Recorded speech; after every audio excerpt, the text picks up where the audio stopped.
Welcome to Next Haven Studio T with me, Kiara Cristina Ventura, Next Haven alum, independent curator, and your host.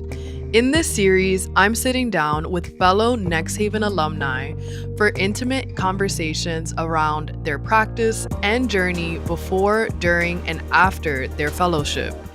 This interview series is presented in conjunction with the exhibition This Is Not a Retreat, Next Haven Through the Years, and is brought to you by Next Haven and the Ford Foundation Gallery. Today, I am joined by Claire Kim, who was a 2020 to 2021 Next Haven Curatorial Fellow, whose exhibitions and programs explores collective care and how art and its materiality can be a vessel for emotion, resilience, and vulnerability. Claire, thank you so much for joining us. I'm really excited for this conversation because we have a beautiful history together as curators in the art world. Let's jump into this. Can you briefly introduce yourself and your work? Sure. Kiara, thank you so much for talking to me today. Like you said, we go all the way back. So this feels like, I don't know, some kind of full circle moment to be chatting with you. My name is Claire Kim. I'm a curator based in New York City. I'm currently working at two different nonprofit spaces. I'm at Asia Art Archive in America. I manage programs and collections here. I'm in the office right now. I also am the Director of Curatorial Affairs for the Here and There Collective. And I'm very excited to be chatting with you. Awesome. So let's take a step back into time. We met when we were first stepping foot as baby curators in the art world in 2017. Shout out to Studio in a School Arts Intern Program. To start, can you take us back to that moment of time and talk about what sparked your passion towards the arts and curating?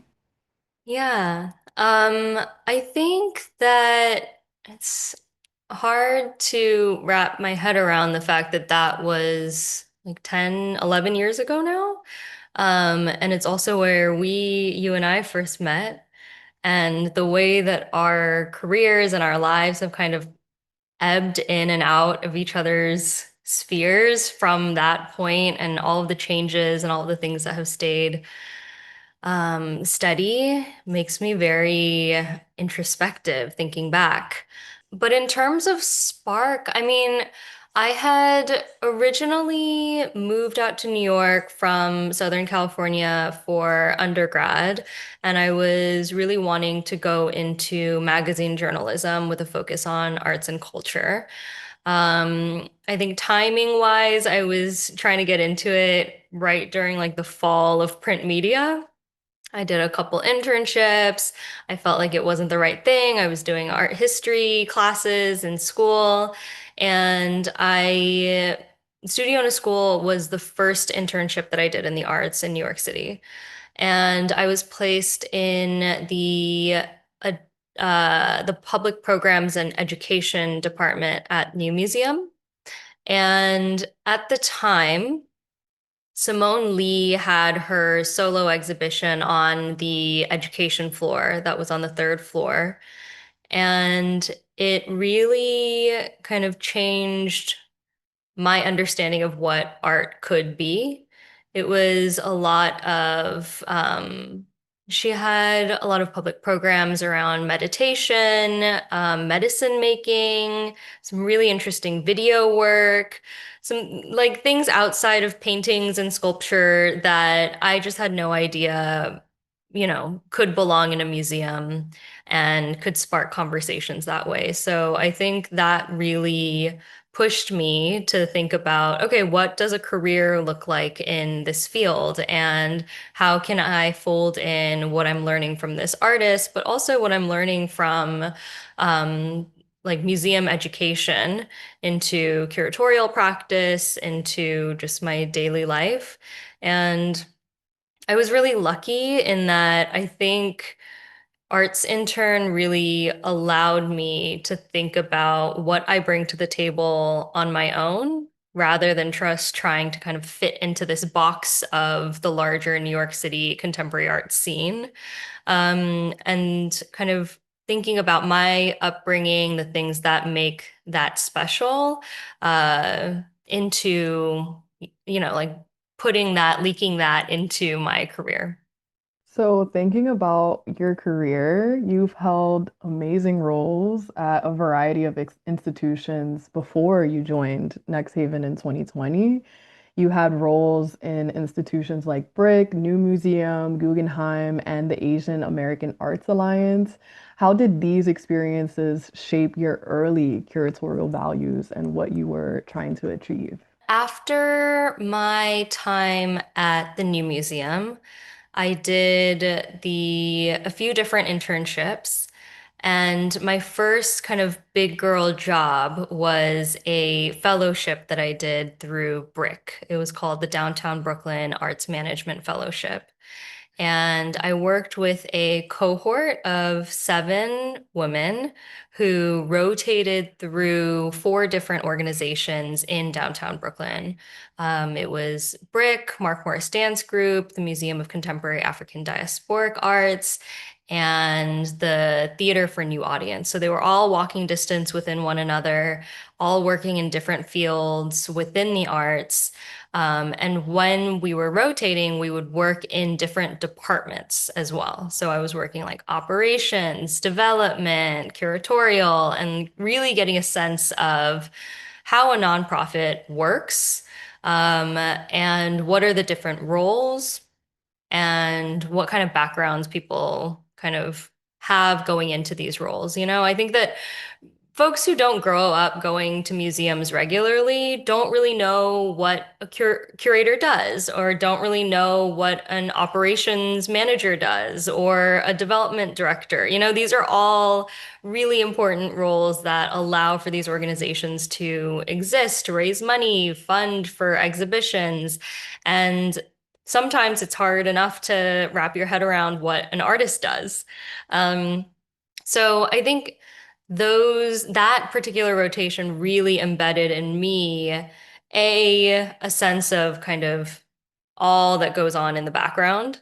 And then also, I think that I just had a lot of fun, that cohort. And I think that it's always really helpful to be working within a cohort setting.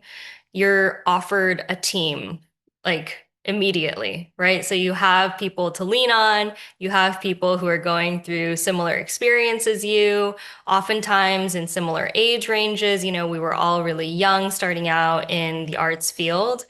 And there's a real power in that. There's a power in coming from that type of horizontal mentorship where you're leaning on your peers, learning from them, and also really being validated for the struggles that you're going through or questions that you have.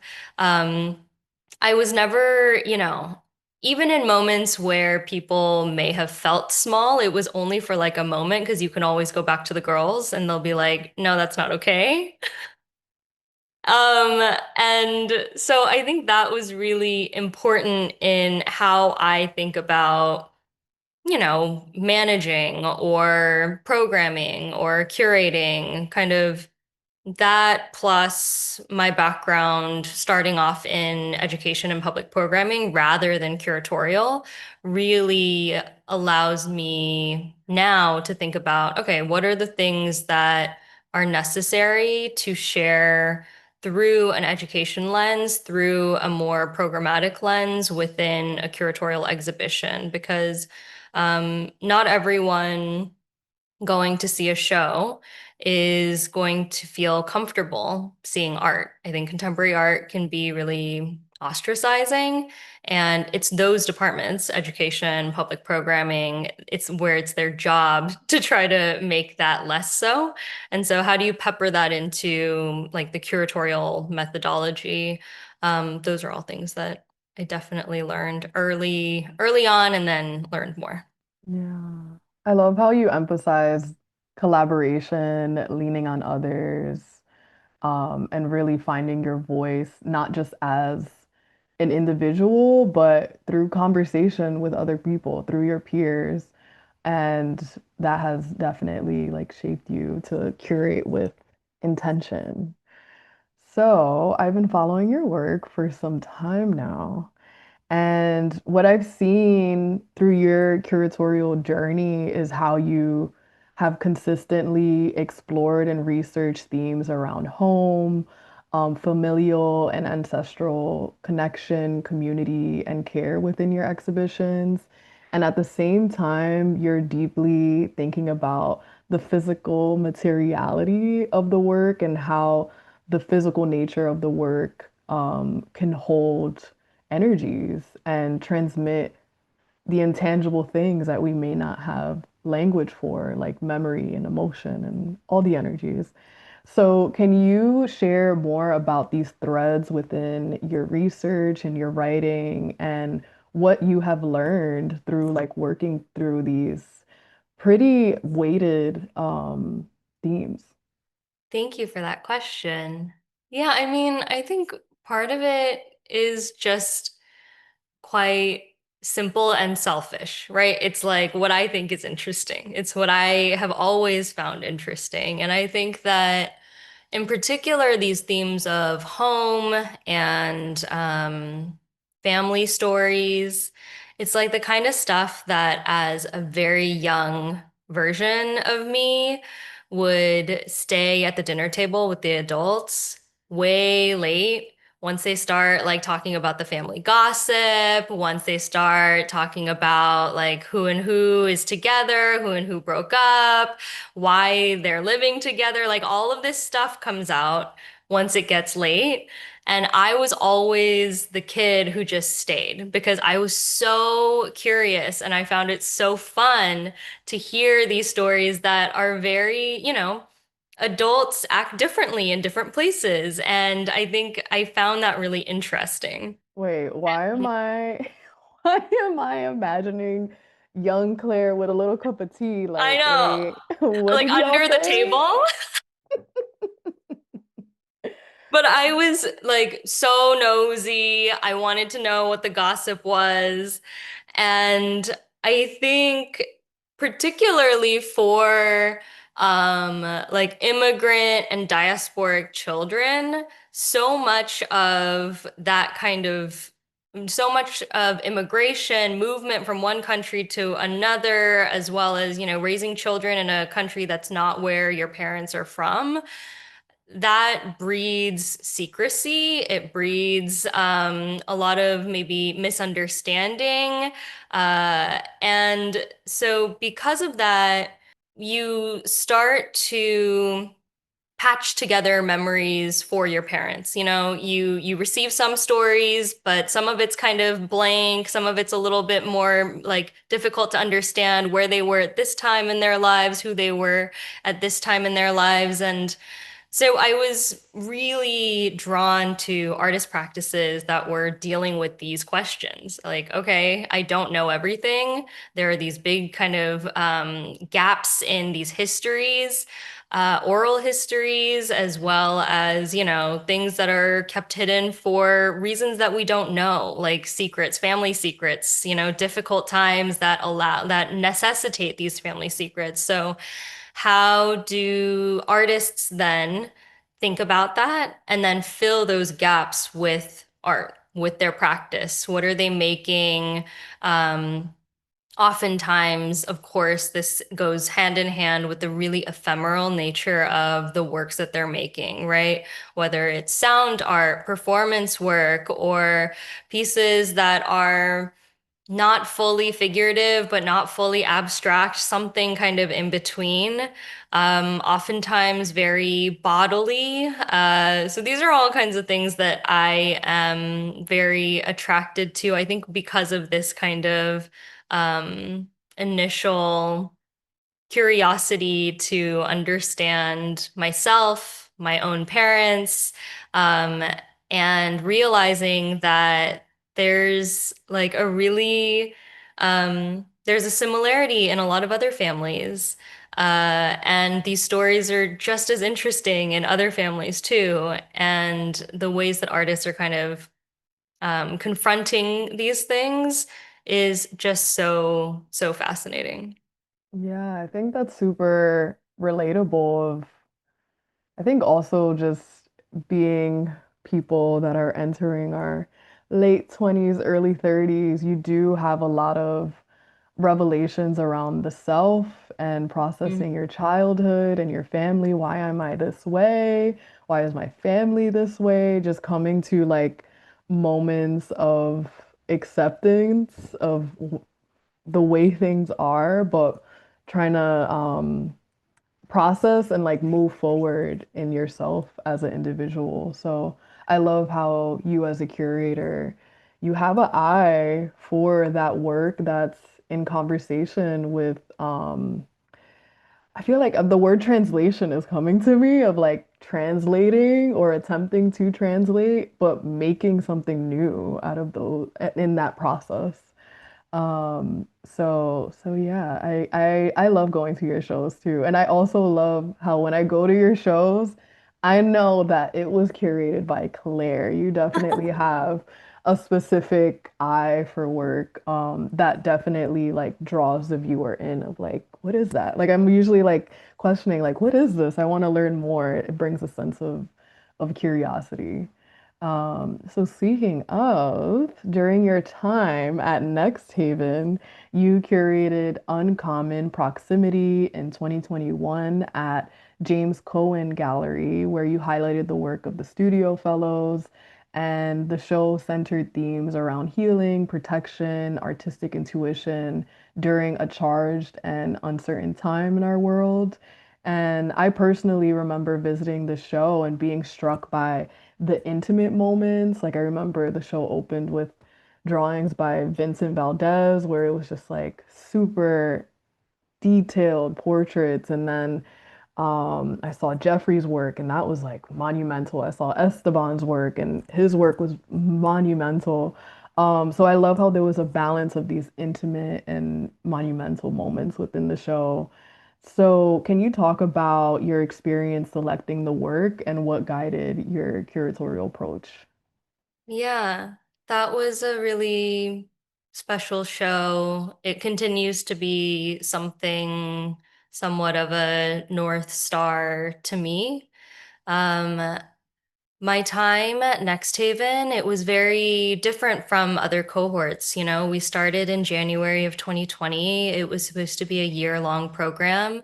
COVID hit, I moved up there. We did the program for a year and 6 months. That's very kind of different from the just the time frame and also the experience because we were also isolated. We were in a COVID bubble, just me and the artists.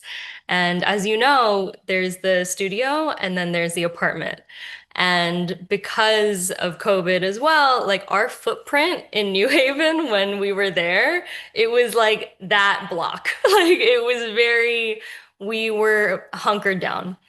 And I just remember even then in the moment and definitely afterwards thinking about how I may never have the experience again where I am spending so much time and learning so intimately what an artist does in studio, right?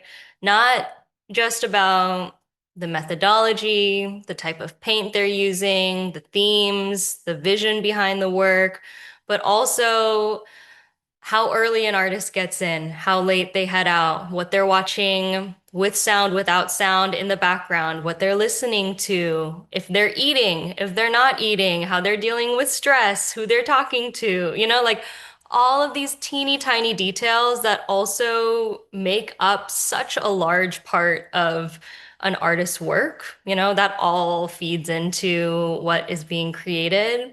It's something that I really hold dear, and I wish and I hope that I'll have another experience like that where I can just be alongside an artist for an extended period of time.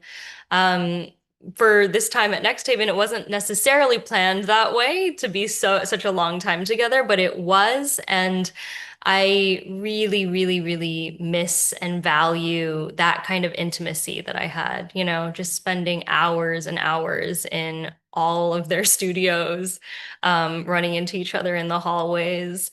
The show, you're right. It was a really hard year for the world, for me personally. And so I was really interested in the ways in which the artists were creating within that framework. And I saw a lot of themes of redemption, thinking about not just kind of healing and care, which were big buzzwords then and somewhat still are, but also about what comes afterwards, how to get to that healing. And so that was kind of the larger theme of the exhibition. We worked, all of us, really, really hard for that show, and we worked on it for a long time. And I just remember the opening was also one of the first times my parents came out to see a show of mine ever. They flew out because we also hadn't seen each other in a long time.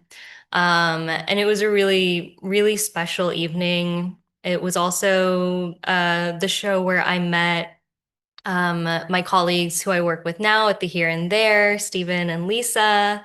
They came by to that show. We were introduced there through Jeffrey.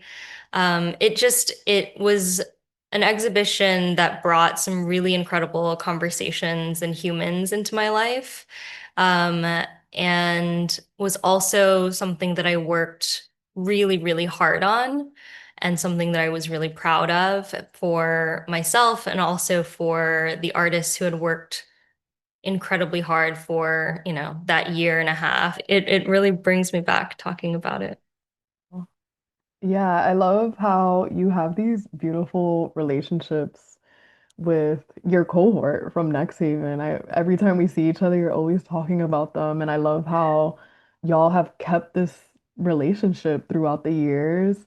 So can you speak more on your relationship with the studio fellows and what did you learn in that collaborative context around like trust and dialogue and creative alignment?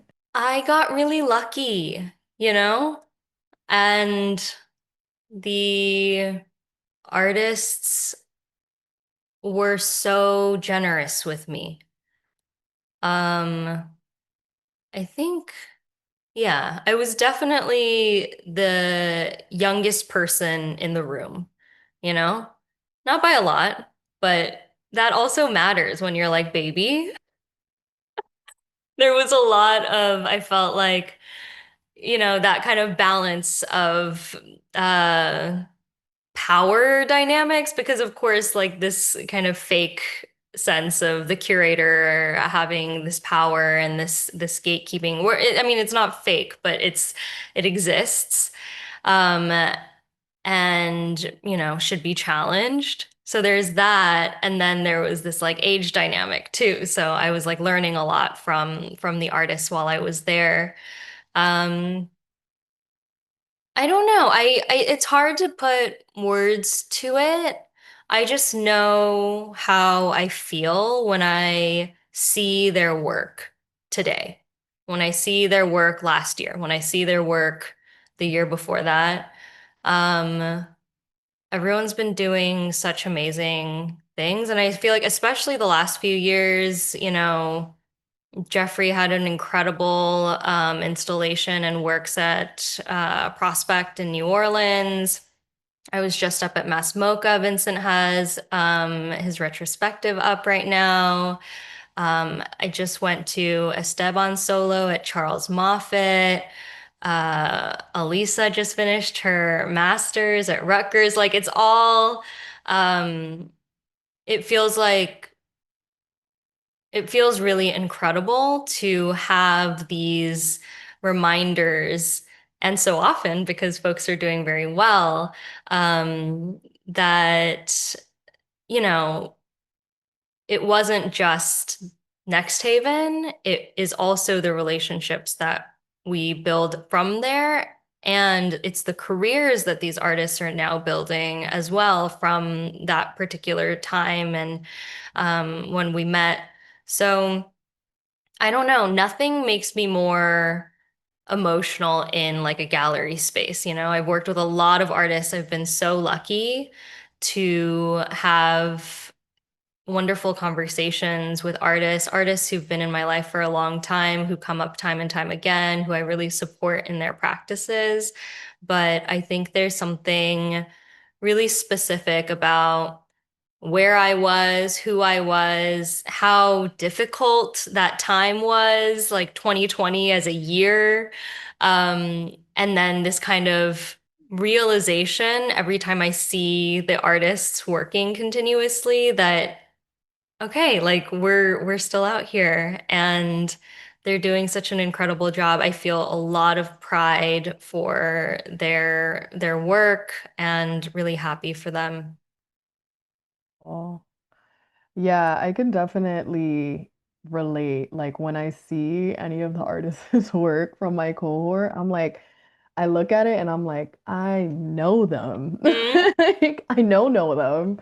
And you just remember all the intimate moments in the studio. You remember all the deep, layered, conceptual conversations in their studios. And like, I always tell them, I'm just like, listen, if you ever need a writer, because it's like when you spend that much time with an artist, you're basically an expert at that moment. Like, I'm like, if anyone is doing a documentary on you years down the line, call me up. I'll talk about the work. Yeah, yeah. Those memories are very, very precious. So, thinking about your career and your journey, you earned an MA from CCS Bard in 2023. Big congratulations on that. As part of your thesis, you curated a beautiful exhibition titled Memory Work, which focuses on labor practices passed down across generations. What did that experience teach you, and how did you expand or shift your curatorial perspective after school? Yeah, it feels like both forever ago and also like yesterday. Um, I went straight to grad school after Next Haven. So the show went up in July, and then I started that fall. I wasn't really thinking about going to grad school at all, when I graduated from undergrad, but I was finishing up Next Haven and it was 2021 summer. There were no jobs on the market. And I had a call with a mentor, Elizabeth Ferrer, who at the time was the curator at BRIC. And she was just kind of like, it's time. It's time. Apply. And so I just, I don't know. I just Googled best curatorial, best art history master's programs. And I applied to like the top three. I was very lucky to get into CCS. And I think in hindsight, it was perfect timing. I just really needed to be out of New York City, out of New Haven in a new place. That was also just kind of like up in the woods. It's kind of where you live actually now. Um, with deer and little rabbits and good ice cream. And I also spent, 5, 6 years out of school before I had applied. And so I think I had a deep, deep appreciation and really understood what a privilege it was to be in school and have my only responsibilities be to read and write what I want to be reading and writing. And, grad school is hard. It's definitely not easy, but I really enjoyed my time there. And I think that the staff, the faculty there go so out of their ways to make you feel held and make you push yourself, but in a way that is really full of intention and care. So I had I guess you have like a year and a half to work on thesis. You kind of get in there, you like have a lot of ideas, and memory work came from the fact that go back to what I was originally talking about, my interests in family histories and how artists are reimagining them. And, that's a really, really big lens. A lot of artists talk about family, a lot of artists talk about memory. And so I kind of went at it from the particular lens of thinking about labor practices, inherited labor practices, and what artists did within their artist practice and what they made in the studio from these labor practices. Ugh. So like for Lotus King, she showed the series, sculptural series of hers titled Mother, shown in these like tin aluminum bowls that you make kimchi in on the floor, and we showed those on the ground. So thinking about cooking practices, and then Esteban, who was one of my artists for Next Haven, we showed one of his leather paintings. His dad is a leather upholsterer, I think still to this day. And he went to school for traditional painting very soon, kind of called up his dad, asked for the leather scraps, and, changed the direction of his entire practice through that.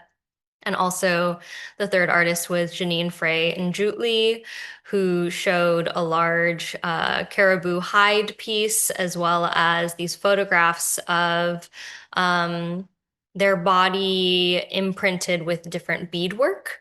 And so, yeah, I was really just fascinated by how these things that you see in the home get translated into artwork. And because so much of the exhibition and what the artists were thinking about were so ephemeral, it also didn't make full sense to me to only have didactic text in the exhibition.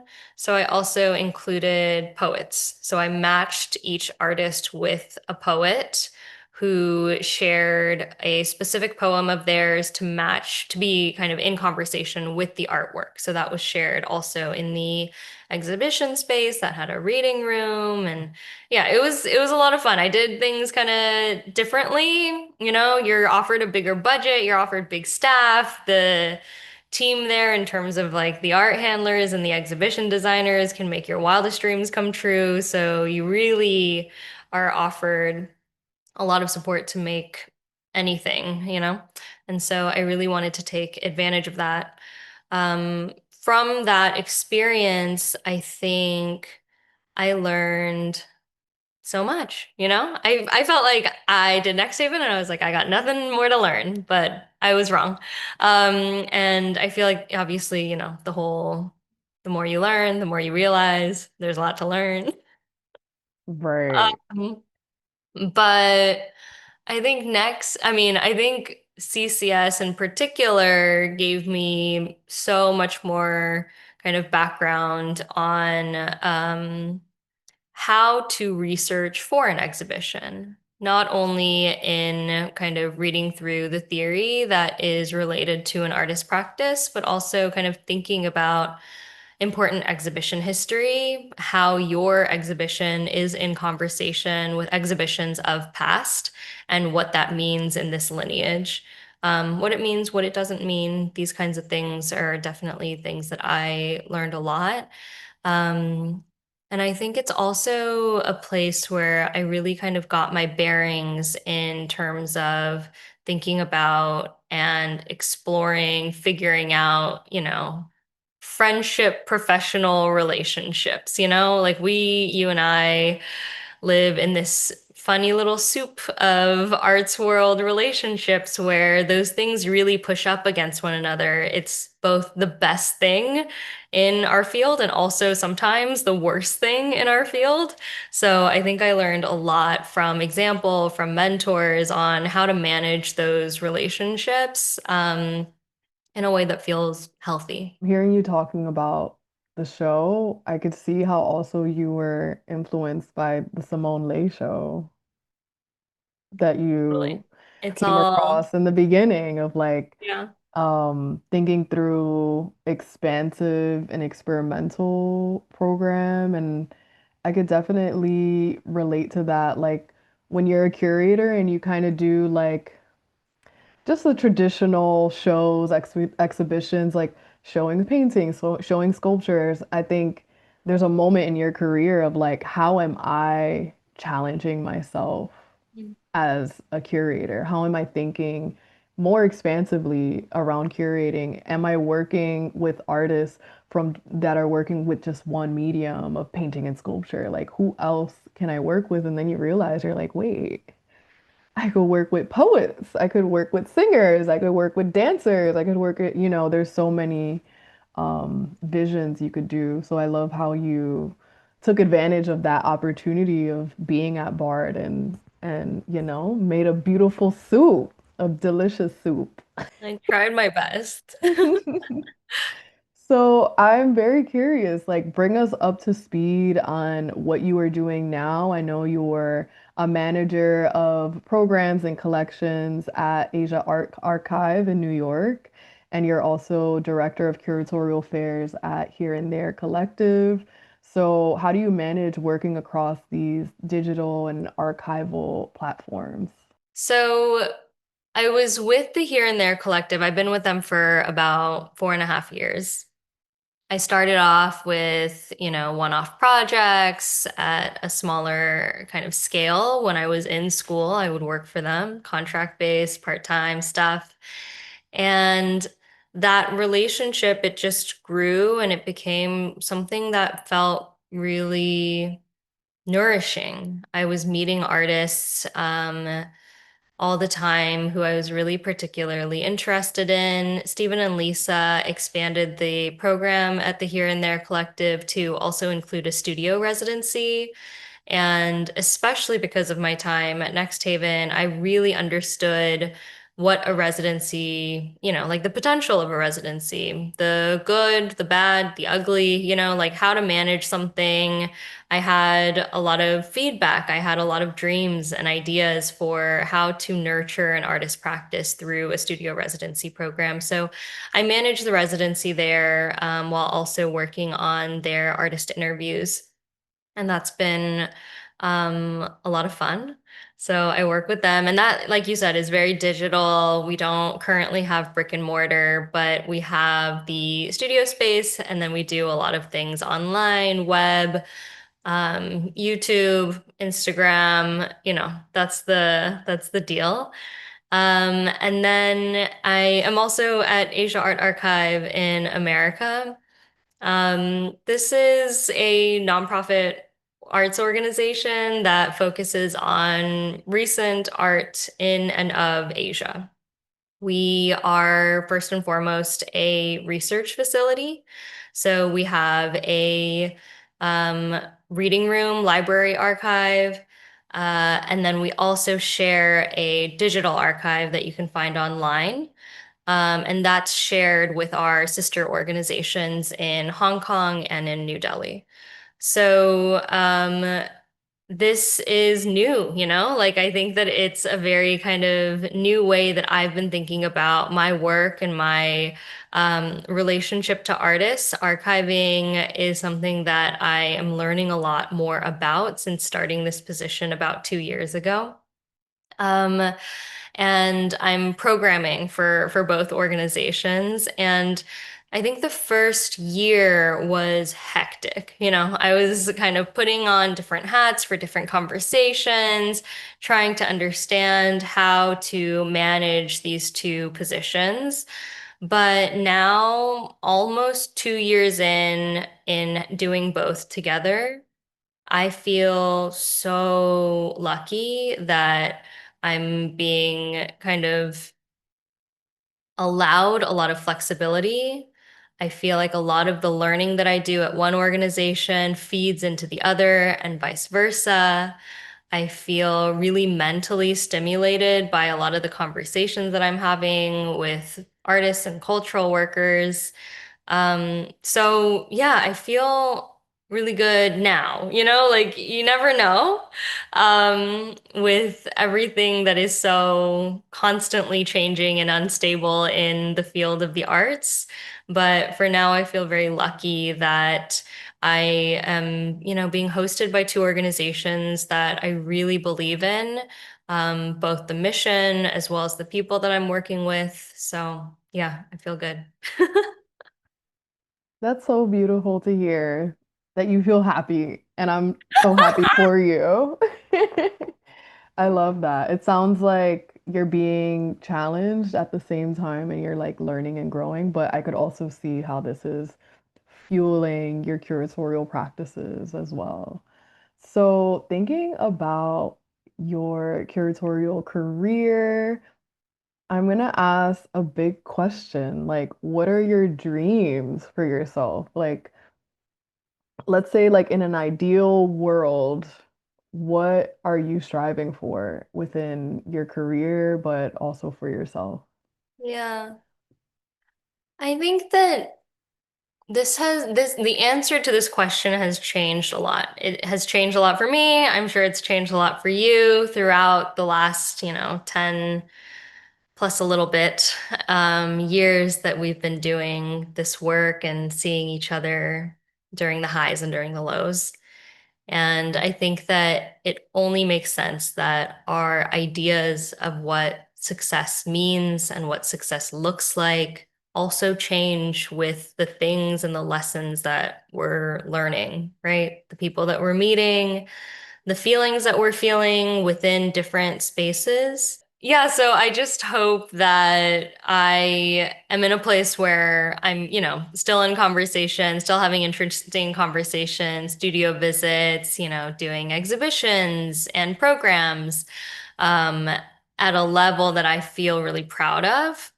And I don't know like what scale that would be or what organization that would be, or if that's me doing things independently. But I hope to be continuing to do this work while also being offered the time, the flexibility to tend to myself and my heart, and also to spend time with my community members. I so value time with you when we grab dinner together and we catch up. And also, with all my friends who don't work in the arts and understand what I'm doing with my life. And being offered the flexibility to also visit home. My parents, my brother are in California, and that's a big part of what I think is important and what I think is also kind of looped into what success means and looks like is that I spend um, enough time with them too. What I'm hearing is that your love language is quality time. I It's see that. true. I see that. I think you also like cozy, intimate quality time. Yes, Mhm. that's Claire's Yeah, language. it's true. I love a sleepover. Yes.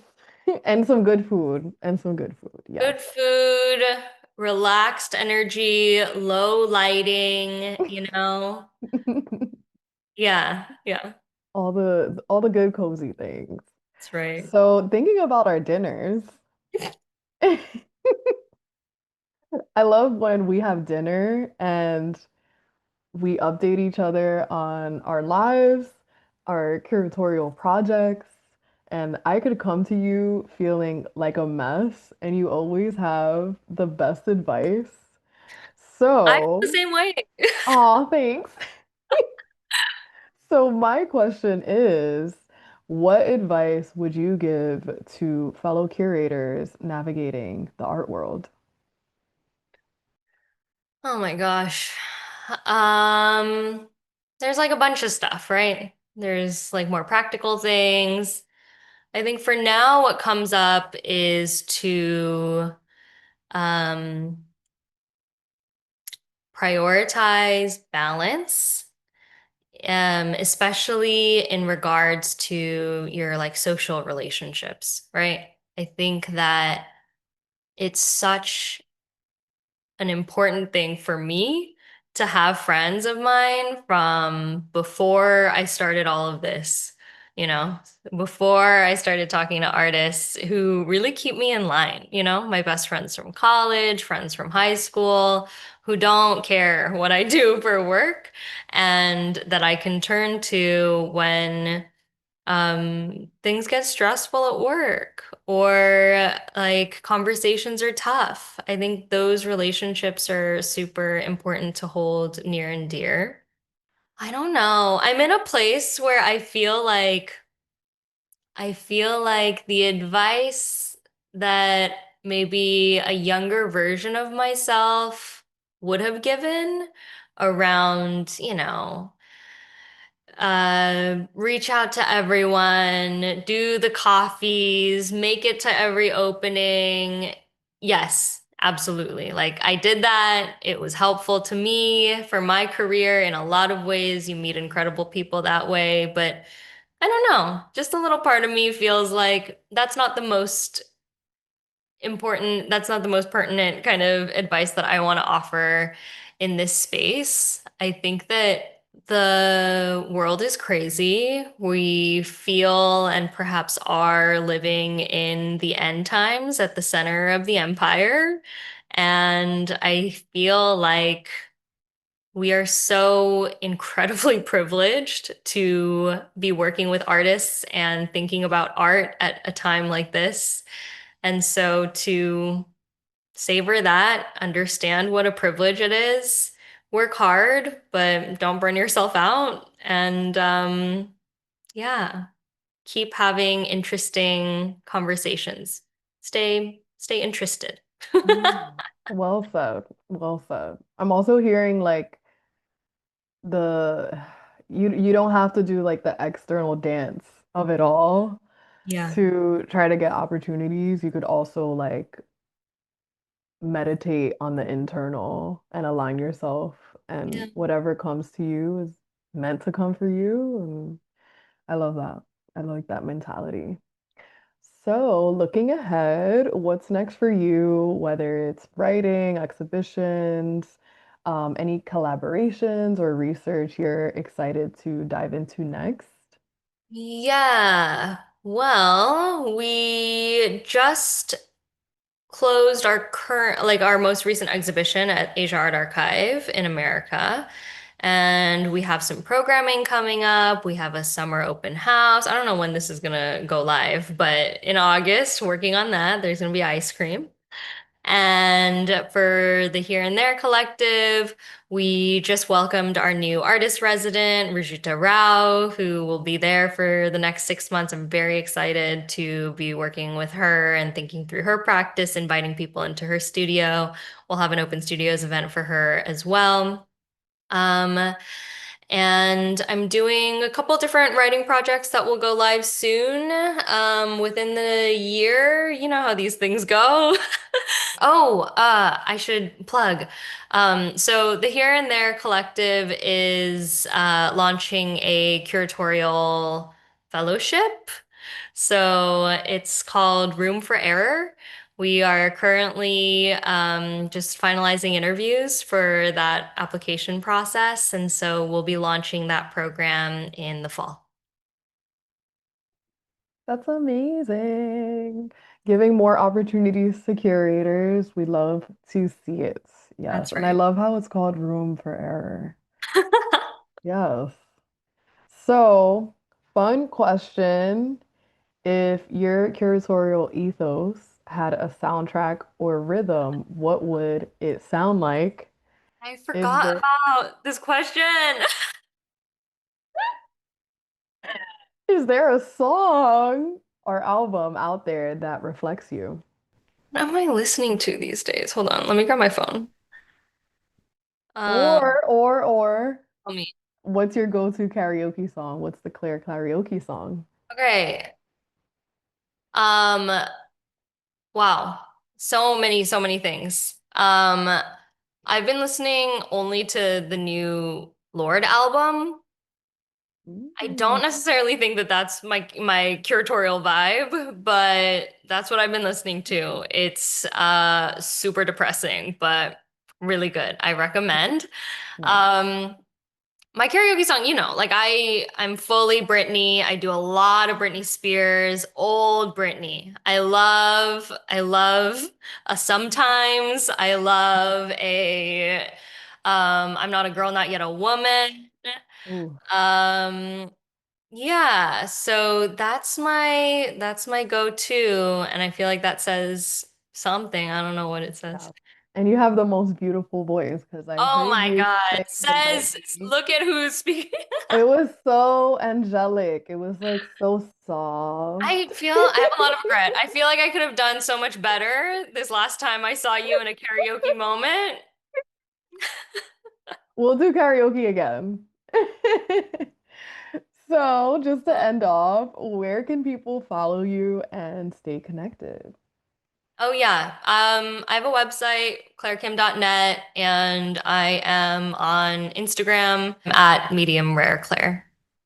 Thank you so much, Claire. I loved our conversation. And also, I feel like I learned more about you, which was beautiful. Thank you for everything that you do. And I'm so, so grateful for this conversation. I'm grateful for this conversation. I'm grateful for you. Yeah, it feels really special because we have now kind of seen each other through a lot, and I still can't believe we both did Next Haven, although, not at the same time. And it feels like just another way for us to feel connected, stay connected, and I'm really grateful for this time together.